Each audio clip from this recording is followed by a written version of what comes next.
তো কোন বাপের বেটা যদি আজকের মাহফিলে থাকেন যে আমার মাইকটা কেড়ে নেবেন, ওয়েলকাম, আসেন আসেন আসেন আসেন আসেন। মাননীয় কনফার্ম জান্নাতি আপা, না উনি আসলে অনেক ভালো মানুষ। উনি দেখলাম মাশাআল্লাহ কয়েকদিন আগে লাইভে এসেছেন বক্তব্য দেওয়ার জন্য। ছাত্ররা বলছো ধানমন্ডির 32 বাড়ি আমরা রাখবো, সব উড়াই দিব আমরা। 16 কোটি মানুষ মিলে গাছের গোড়ায় ধরে একটা ঝাঁকুনি মারবে, মামুর বাড়ি দিল্লি গিয়ে পড়বা, দিল্লি গিয়েই তারা পড়েছে। এই ছেলেরা, এই মাছের বাজার পাইছো তোমরা মিয়া, ফালতু কাজ। আশ্চর্য কথা, প্রত্যেকটা মুরব্বী যুবক চুপচাপ ডানে ইচ্ছা মতো আওয়াজ করছে, আয়াত তেলাওয়াত করছে, কোনো পরোয়াই নাই। আশ্চর্য একটা অবস্থা। আমি ধৈর্যের লেভেল থেকে সর্বোচ্চ চুপ আছি। কতগুলো মুরব্বী যুবক চুপচাপ বসে আছে, আওয়াজ করছে ডান দিকে ইচ্ছা মতো। ভাই আমাকে দেখা জরুরি না, আমার কথাগুলো বোঝা এবং আমল করাটা জরুরি। ভাই মেহেরবানি, তোমরা আমার কলিজা, তোমরা আমার ভালোবাসা, প্লিজ এটা করো না ভাই। আমি তেলাওয়াত করছি কোরআন থেকে। আস্তাগফিরুল্লাহ, আস্তাগফিরুল্লাহ। ভাই একটু থামেন, একটু ধৈর্যের পরিচয় দেন। লাগিয়ে বসে যাবে, একটু ধৈর্যের পরিচয় দেন। আপনার পায়ে আমার হাত, একটু ধৈর্যের পরিচয়। আস্তাগফিরুল্লাহ, আস্তাগফিরুল্লাহ, আস্তাগফিরুল্লাহ। প্রথমত আমি সবার কাছে ক্ষমা চাচ্ছি প্রথমে একটু রাগ করার জন্য। মেহেরবানি করে তাফসীর মাহফিলকে আমরা যেন বাজারের মতো পরিণত না করি। এটা একটা আদবের জায়গা, এখানে বিশৃঙ্খল হওয়া যাবে না। এখানে শৃঙ্খলা বজায় রেখে তাফসীর মাহফিল করতে হবে। তো আমি মাফ চাচ্ছি ডানের ভাইদের কাছে, আমি একটু ধমক দিয়েছি। কোরআন তেলাওয়াত করছিলাম তো ওই সময় আওয়াজ করাটা কাফেরদের স্বভাব। তো আমি চাচ্ছিলাম না যে এটা কন্টিনিউ হোক, তাই আপনাদেরকে আমি চুপ করিয়ে দিয়েছি। এটার জন্য আমি আন্তরিকভাবে দুঃখিত। এবং আমি একটা কথা সবাইকে দিল থেকে বলতে চাই,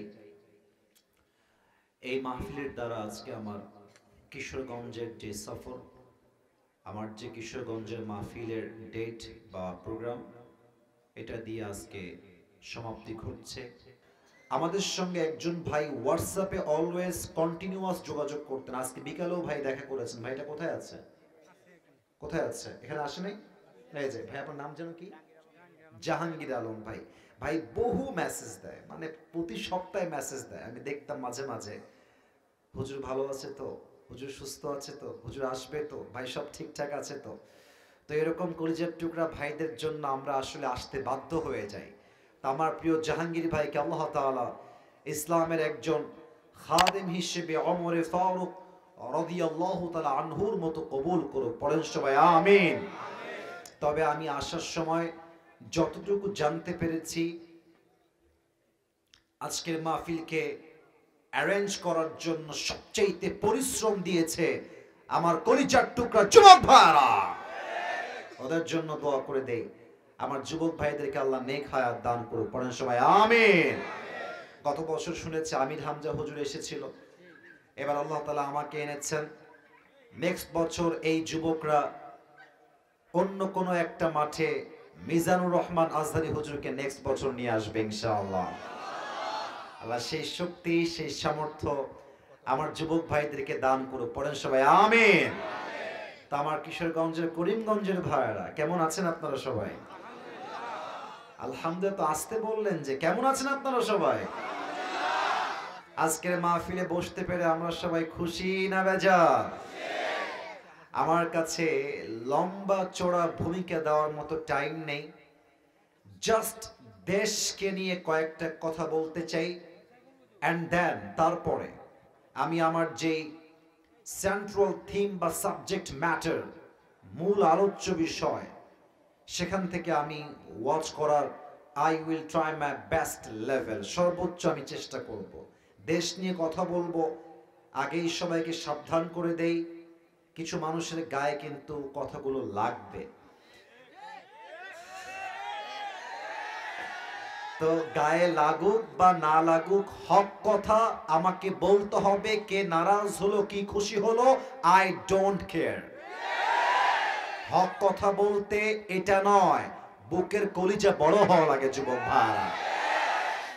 এক নাম্বার কথা, 5 আগস্টের পূর্বে দেশটা ছিল স্বৈরাচারদের হাতে। এই দেশটাকে আগামীতে কোন স্বৈরাচার দখল করবে, আবার দেশটাকে ইসলাম বিরোধী শক্তি দিয়ে ভরে ফেলবে, এটা আমরা চুল পরিমাণ বরদাস্ত করতে পারবো না কিশোরগঞ্জের ভাই। 2 নাম্বার কথা আমি স্পষ্ট ভাষায় বলতে চাই, আপনারা আমার একটা অভিনয় দেখবেন, দেখেন তো অভিনয়টা বাস্তবতার সঙ্গে মিলে কিনা। একজন ওয়াইজ তাফসীর মাহফিলে বসে ওয়াজ করছেন, আল্লাহ রাব্বুল আলামিন বলেন, আর ডান দিক থেকে একটা পাতি নেতা এসে, কথা ভুল বললাম না ঠিক বললাম? তো কোন বাপের বেটা যদি আজকের মাহফিলে থাকেন যে আমার মাইকটা কেড়ে নিবেন, ওয়েলকাম, আসেন আসেন আসেন আসেন আসেন, আপনার পিঠের চামড়া একটাও থাকবে না। আল্লামা দেলোয়ার হোসেন সাইদি হুজুর নাম শুনেছেন না আপনারা সবাই?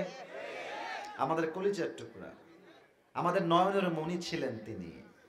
ইসরে, মানুষটা নরমালি মারা যায় নাই, আমার বিশ্বাস তাকে ইনজেকশন পুশ করে গোপনে হত্যা করা হয়েছে কিশোরগঞ্জের ভাই।